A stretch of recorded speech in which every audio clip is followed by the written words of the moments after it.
Hello, I'm Sara Santosh and welcome to Southall TV News Roundup. In international news, the UK will accept up to 20,000 refugees from Syria over the next 5 years, David Cameron has announced. The Prime Minister said that the UK has a moral responsibility for those who are living in the makeshift camps on the border of Syria. The UK is also committed to do all it can to end the conflict. Children and those that have been orphaned will be prioritised. The Shadow Home Secretary, Yvette Cooper, said that it was important that the UK also considered helping the refugees that had already made it to Europe, as well as the people living close to the border. France announced that they would be taking in 24,000 refugees over the next 2 years. In other news, widespread flooding and landslides in Japan have forced more than 90,000 people from their homes.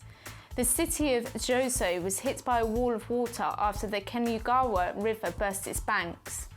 8 people are still missing and 100 need rescuing. Many people have been rescued from the rooftops. A tropical storm brought winds up to 78 miles per hour and the rains followed a day after. Japan regularly experiences a multiple number of storms each year. There are concerns that the storms are becoming stronger and further preparations will need to be taken in the future.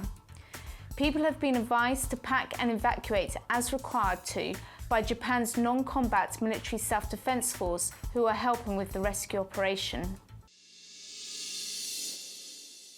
In national news, a man has been jailed for life for murdering the Irish student Karen Buckley, whose body was found on a farm 4 days after she went missing in Glasgow. Alexandre Pathieu admitted to killing her with a spanner and strangling her in his car before hiding the student's body in a barrel that he stored at the farm. The pair initially met outside a nightclub in April. The High Court in Glasgow jailed Mr Pathieu for a minimum of 23 years.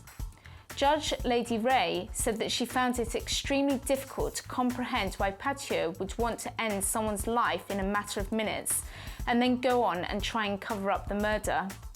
Karen Buckley was described by the judge as being much loved and highly respected within the community. In further news, Queen Elizabeth II became the longest reigning monarch this week. The Queen has reigned for 63 years and 7 months.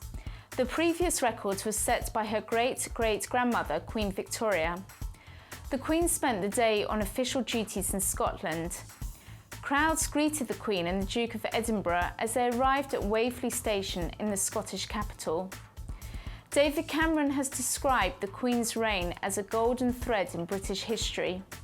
He added that her selfless sense of service and duty have earned her unparalleled respect and admiration, not only in Britain, but also around the world.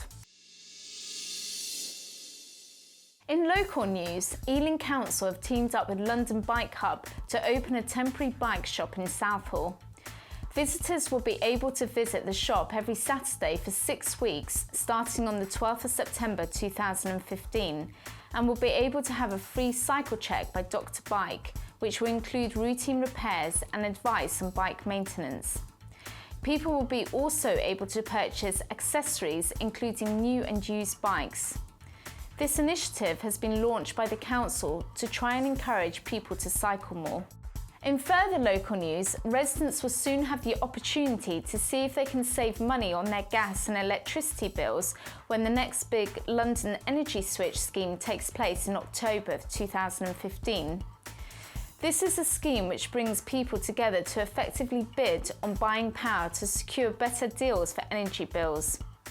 An auction will be used where energy suppliers will compete against each other to offer customers who have registered to switch the cheapest available tariffs.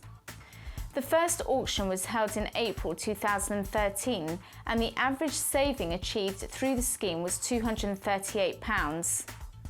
Customers are asked to register their interest at www.biglondonenergyswitch.org.uk before the next auction, which is due to take place on Tuesday the 13th of October 2015. Now it's time for this week's political analysis. Let's cross over to our political correspondent, Imran Khan. Hello, my name is Imran Khan and welcome to my weekly political update. Well, only one place to start this week. the results of the Labour Party election. As expected, Jeremy Corbyn won, and not only did he win, he won by a landslide. He took 59% of the vote on the first round. It didn't even go to a second round. Well, congratulations, Jeremy. He seems to have galvanised the Labour Party and its members and scored a stunning victory. So well done, Jeremy. How will he be as leader? Well, only time will tell. As I said a couple of weeks ago, he's not really that radical, but some of his policies are quite good. Will he do well in the election? Time will tell, but I don't think so. I think personally he'll be an electoral disaster for Labour, and come 2 years, we may see David Miliband back. Anyway, that's for another day. Congratulations for today, Jeremy. Deputy leader was won by Tom Watson, as expected. Tom has been superb as an MP in the last few years, especially with high-profile campaigns against newspapers hacking, and of course the establishment cover-up of crimes. So congratulations to Tom Watson. The interesting one was the vote for London Mayor. The Labour nomination was going to be really between Tessa Jowell, the pre-favourite, and Sadiq Khan. Everybody thought Tessa won. But as it happened, Sadiq Khan won. He took 59% against Tessa's 41%. So congratulations to Sadiq Khan. How did he do it? Well, a lot of people talk about the Jeremy Corbyn effect. I'm not so sure. But what does Sadiq Khan actually stand for? Well, as he always says, he's the son of an immigrant. His father was a bus driver. He went to a comprehensive and he came through the Labour ranks. He's previously a lawyer as well. So the battle for London Mayor is going to be an interesting one. As expected, I believe Zac Goldsmith will get the Tory vote and become the Tory nomination for London Mayor. So here we have clear defined lines. We have Sadiq Khan, son of an immigrant, dad was a bus driver, went to a comprehensive on one side, and then we have Zac Goldsmith, who came from a privileged background, went to Eton, lots of money, standing on the other side. The lines couldn't be clearer. There is clear blue water against the two candidates, so it should be interesting. Sadiq Khan is going to have to stand on two main issues, I think, housing and transport. Housing is the biggest question in London at the moment. How can we get more affordable houses? How can we get rents to an affordable level? Well, it's a big question, and it's actually a question I'm going to come back to next week when I talk about housing. But for the moment, Sadiq Khan has got a big job on his hands, as has Zac Goldsmith, in terms of providing more social housing, especially with the current government, who are forcing housing association and registered social landlords to sell off their housing stock at discounted value. This new right to buy, which is coming in, which was a panic measure during the election when they thought, oh my God, we might lose, what can we do? Let's offer a bribe to the voters. Yeah, let's give them the right to buy. That was so great last time, why don't we do it again? Well, it wasn't great last time, Dave, because it meant it was the fulcrum for the social housing crisis we have now. Anyway, I'm going to stop there on social housing because I'm going to come back to that next week. Anyway, the battle lines have been drawn for this year's, well, I should say next year's electoral campaign for mayor. Zac Goldsmith, I believe, who will be the Tory candidate on one side, and Sadiq Khan on the other side.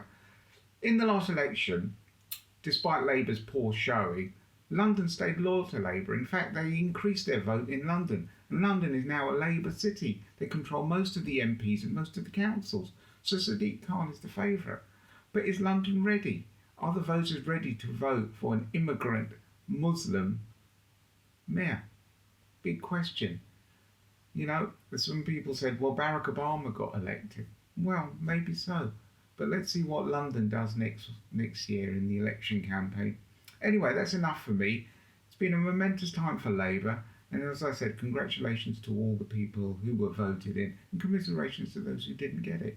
Interesting times for Labour. We'll return to the mayoral election, and we'll return especially to social housing and transport in future. Anyway, have a good week, and I'll see you again soon. Bye. That's it for now. I'm Sara Santosh. Thank you for watching Southall TV News Roundup.